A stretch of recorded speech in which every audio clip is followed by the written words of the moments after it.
California State Assembly just passed a bill that could eliminate charter schools and homeschooling in the state. The California public school system has been failing our kids and youth for decades now. 2/3 of students fail in math proficiency, and over 50% can't read or write above an 8th grade level. Today, we're unpacking Assembly Bill 84, what it means for our kids, and why you should care. Let's dive right in. First, just in case, let's go over what a charter school is. A charter school is a publicly funded, independently operated school established under a charter, which is a contract outlining its mission, program, goals, and accountability measures. Unlike traditional public schools, charter schools have greater autonomy over curriculum, staffing, and operations, allowing them to innovate and tailor education to specific student needs. Think of Montessori schools. To put simply, charter schools are still public schools, but free from the Department of Education's curriculum and regulatory oversight. However, they are still held accountable by local school districts, county offices of education, or the state board through performance audits and oversight. Non-classroom based / homeschooling follow the same directives if their parents want to send their kids to a high school or college later on. Okay, so what does AB 84 do? It ramps up oversight on public schools, especially charter schools. It will create another government agency, more bureaucracy, the Office of the Education Inspector General, to audit school finances starting in 2026. How are they funding this? They're funding it on the backs of these charter schools. They're increasing the oversight fees from 1% up to 3% of their revenue.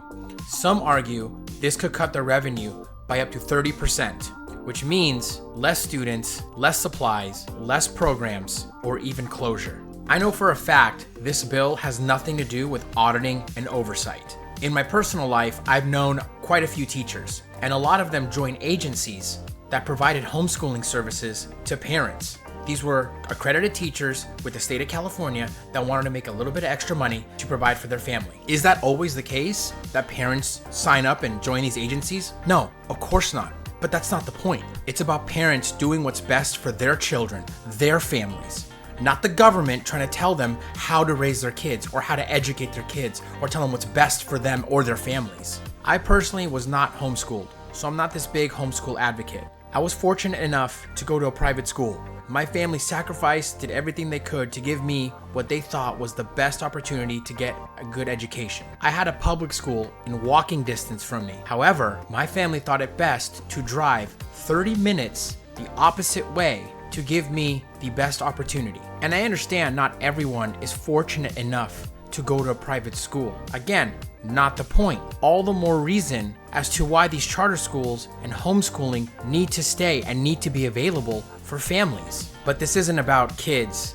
and families and education. All you have to do is follow the money. This is about teachers' unions, government officials, and unelected bureaucrats losing their grip on power and losing their money. I'll go over some numbers and I'll prove it. Nationwide, homeschooling has increased by 68%. It gets worse for California, by the way. Homeschooling has increased by 78% in California since 2020. And year over year, nationwide, it's increasing 6 to 8%. There's some data and studies that have been conducted since 2010. Homeschool educated kids typically score in the upper 15 to 25 percentile on standardized academic achievement tests. Public school students average right around the 50th percentile. If you want to talk about disenfranchised and disadvantaged communities, Black homeschool students score 23 to 42 percentile points above Black public school students. And the California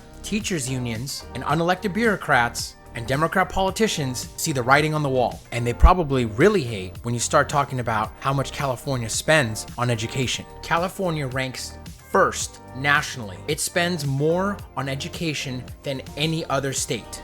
To play devil's advocate, that's missing some nuance. You have other issues that contribute to the per pupil cost. You have immigration, cost of living, and those are all issues for another time.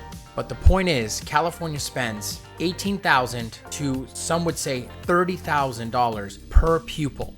And we rank in the bottom half on test scores: math, English, writing, reading, science. And a lot of these schools are filled with race ideology, gender ideology, climate activism, and political activism, with lazy activist teachers pushing their own agenda onto these kids. And if you don't believe me, I'll show you. Here's some numbers from the Washington Post. 9 in 10 teachers nationwide are registered Democrat. That's 90%. And you're thinking, well, so what? Here's the problem. There's no diversity of thought. And you have drag shows at schools, you have pride flags everywhere, and these kids are failing and they're not getting a quality education. And then you wonder why all these parents are leaving and wanting different options. I'm not part of any organization. I'm not getting paid by anyone. No one's funding me. I'm just a small little YouTuber trying to make a difference in the state. But if you want to get involved, go to stopab84.com or reformcalifornia.org. Like, comment, share this video, and possibly subscribe. I'll see you on the next one.